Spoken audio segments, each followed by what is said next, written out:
Hello my dear students, guidance Adda में आप सबों का स्वागत है। आज हम लोग आर्मी के प्रीवियस ईयर क्वेश्चंस एवं आगामी परीक्षाओं में आने वाले क्वेश्चन का आज डिस्कशन करेंगे। चलिए आज हम लोग फर्स्ट क्वेश्चन की ओर देखते हैं। पहला क्वेश्चन क्या दिया हुआ है और जितने भी प्रश्न यहाँ पे है सारे महत्वपूर्ण प्रश्न डाले गए हैं जो कि आपके आर्मी परीक्षाओं में निश्चित तौर पर देखने को मिलेगा। चलिए देखते हैं पहला क्वेश्चन क्या है। सब्जियों के उत्पादन में विश्व में भारत का कौन सा स्थान है? विश्व में सब्जी उत्पादन में भारत का कौन सा स्थान है? बताइए, आप लोग इसका आंसर दीजिए। पहले इसका आंसर होगा ऑप्शन नंबर बी, अर्थात दूसरा पोजीशन है। सेकेंड पोजीशन है आपको भारत का विश्व में, ठीक है। और पहले स्थान पे चीन आता है। पहले स्थान पे कौन आता है? चीन, ठीक है। चलिए दोस्तों नेक्स्ट क्वेश्चन की ओर बढ़ते हैं हम लोग। दूसरे क्वेश्चन को देखिए। दूसरे क्वेश्चन में क्या कहा गया है? भारत में कर्मचारी राज्य बीमा योजना की शुरुआत कब की गई? राज्य बीमा योजना की शुरुआत कब की गई? बताइए आप लोग इसका आंसर फटाफट दीजिए। इसका आंसर होगा ऑप्शन नंबर सी। क्या होगा? ऑप्शन नंबर सी, 1952, ठीक है। कर्मचारी राज्य बीमा आयोग की शुरुआत जो हुई थी 24 फरवरी 1952 ईस्वी को की गई थी, ठीक है। 1952 में 24 फरवरी डेट था, ठीक है। नेक्स्ट क्वेश्चन की ओर हम लोग चलते हैं। चलिए फटाफट हम लोग इसमें 15 क्वेश्चन का आज हम लोग डिस्कशन करेंगे। देखिए तीसरे प्रश्न में क्या कहा गया है सो समझिए। राष्ट्रीय युवा दिवस, बहुत ही फेमस क्वेश्चन है। राष्ट्रीय युवा दिवस कब मनाया जाता है? बताइए इसका आंसर। इसका आंसर होगा 12 जनवरी। राष्ट्रीय युवा दिवस का आंसर क्या होगा? 12 जनवरी। और ये समझिए राष्ट्रीय युवा दिवस जो है आपको स्वामी विवेकानंद जी की जयंती के पर मनाया जाता है।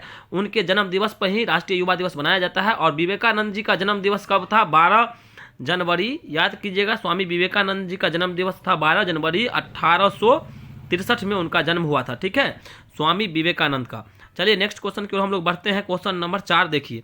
4 क्वेश्चन क्या हुआ? कौन सा देश है जिन्होंने महिलाओं को सर्वप्रथम वोट देने का अधिकार प्रदान किया? तो कौन सा देश जो है महिलाओं को सबसे पहले वोटिंग करने का अधिकार दिया? चलिए इसका आंसर क्या होगा बताइए। देखिए इसका आंसर हो जाएगा option number C, New Zealand. New Zealand जो है सबसे पहले महिलाओं को 1893 ईस्वी में वोट देने का अधिकार दिया था। सबसे पहले 1893 में वोट देने का अधिकार महिलाओं को कौन दिया था? तो यहाँ पे हो जाएगा इसका आंसर न्यूजीलैंड, ठीक है। चलिए नेक्स्ट क्वेश्चन की ओर हम लोग बढ़ते हैं। नेक्स्ट क्वेश्चन क्या दिया है सो समझिए। सुंदरबन डेल्टा किस राज्य में है?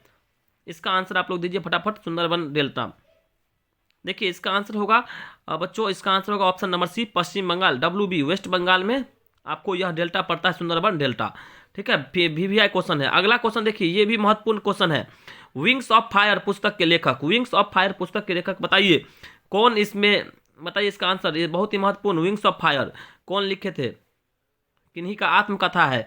चलिए देखिए विंग्स ऑफ फायर पुस्तक के लेखक अगर बात किया जाए तो इसका आंसर होगा doctor APJ Abdul Kalam. Wings of fire APJ Abdul Kalam. APJ Abdul Kalam के बारे में जान लीजिए। ये भारत के मिसाइल मैन और 11वें राष्ट्रपति थे। 11वें राष्ट्रपति भारत के थे। 2002 से, याद रखिएगा, 2002 से 2007 तक इनका कार्यकाल था। 2002 से 2007 तक, ठीक है। चलिए नेक्स्ट क्वेश्चन की ओर हम लोग बढ़ते हैं। अगला क्वेश्चन देखा जाए। अगला क्वेश्चन क्या है? आराम हराम है यह नारा किसने दिया? आराम हराम है यह नारा किसने दिया? जल्दी जल्दी इसका जवाब दीजिए। देखिए इसका आंसर होगा option number C, Jawaharlal Nehru. Pandit Jawaharlal Nehru Bharat के प्रथम प्रधानमंत्री थे, ठीक है। चलिए नेक्स्ट क्वेश्चन की ओर हम लोग बढ़ते हैं। नेक्स्ट क्वेश्चन देखा जाए। अगला क्वेश्चन क्या है? निम्न में से सबसे पुराना वाद्य यंत्र कौन सा है? बताइए। 4 को दिया हुआ है, सितार, बीना, संतूर और तबला। इसमें से बताइए सबसे पुराना वाद्य यंत्र कौन सा है? देखिए इसका आंसर हो जाएगा बच्चों ऑप्शन नंबर बी, बीना सबसे पुराना वाद्य यंत्र है। बीना सबसे पुराना वाद्य यंत्र है। चलिए नेक्स्ट क्वेश्चन की ओर हम लोग बढ़ते हैं। और अगला क्वेश्चन देखिए, ये भी महत्वपूर्ण क्वेश्चन है। भारत पाक युद्ध के समय भारत के राष्ट्रपति कौन थे? भारत और पाकिस्तान का युद्ध कब हुआ था? 1965 में, ठीक है। और 1965 के हिसाब से अगर देखा जाए तो उसमें बताइए कि उस समय में हमारे देश के राष्ट्रपति कौन थे?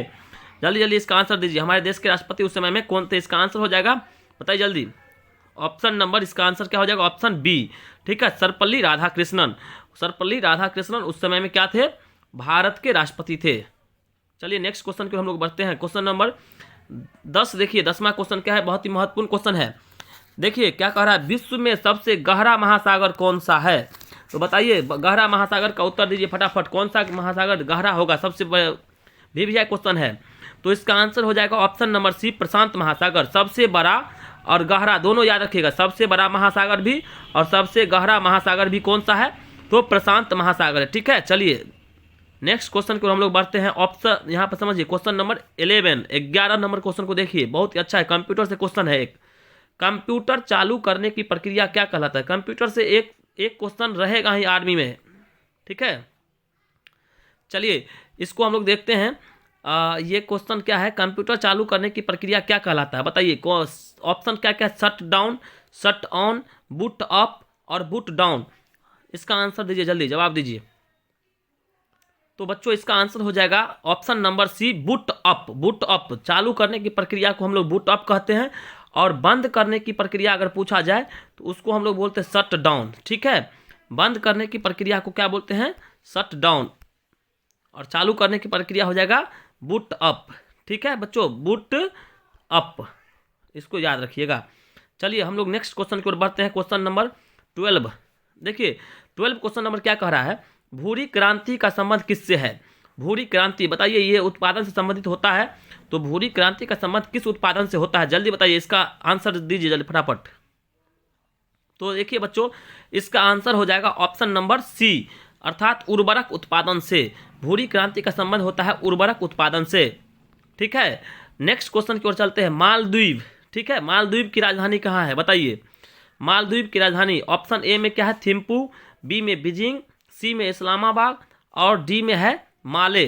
तो इसका आंसर क्या होगा, जल्दी बताइए बच्चों। देखिए इसका आंसर हो जाएगा ऑप्शन नंबर डी, माले। क्या हो जाएगा, माले। इसका आंसर हो जाएगा माले। चलिए नेक्स्ट क्वेश्चन की ओर हम लोग बढ़ते हैं, और इसको समझिए, बहुत ही अच्छा क्वेश्चन है। राष्ट्रपति अपना त्यागपत्र किसे सौंपते हैं, बताइए। राष्ट्रपति अपना त्यागपत्र किसे सौंपते हैं, इसका उत्तर दीजिए फटाफट। तो इसका आंसर हो जाएगा बच्चों ऑप्शन नंबर बी, उपराष्ट्रपति। राष्ट्रपति अपना त्यागपत्र किनको देते हैं, उपराष्ट्रपति को देते हैं। ठीक है, चलिए नेक्स्ट क्वेश्चन की ओर हम लोग बढ़ते हैं। क्वेश्चन देखिए अगला, और आज का यह लास्ट क्वेश्चन है। ठीक है, देखिए सर्वाधिक चांदी उत्पादन करने वाला देश कौन सा है? सर्वाधिक चांदी उत्पादन, चांदी में सबसे ज़्यादा, तो बताइए। ऑप्शन है ए में इंडोनेशिया, बी में अमेरिका, सी में मैक्सिको और डी में है मलेशिया। जल्दी जल्दी इसका आंसर दीजिए। तो देखिए इसका आंसर हो जाएगा बच्चों option number C, Mexico. Answer क्या हो जाएगा, मैक्सिको। ठीक है, सबसे ज़्यादा चांदी उत्पादन कहाँ पे होता है, मैक्सिको। और सेकेंड पोजीशन में, दूसरे स्थान पे कौन सा देश का नाम आता है, देखिए चीन। दूसरा स्थान पे कौन सा देश है, चीन। ठीक है, तो आशा करते हैं कि आपको ये 15 क्वेश्चन समझ में आया होगा, और सभी क्वेश्चन काफ़ी VVI है। इस तरह से हम आर्मी का सीरीज आपको डेली लाते रहेंगे, आप लोग इसको देखते रहिए। तब तक के लिए धन्यवाद।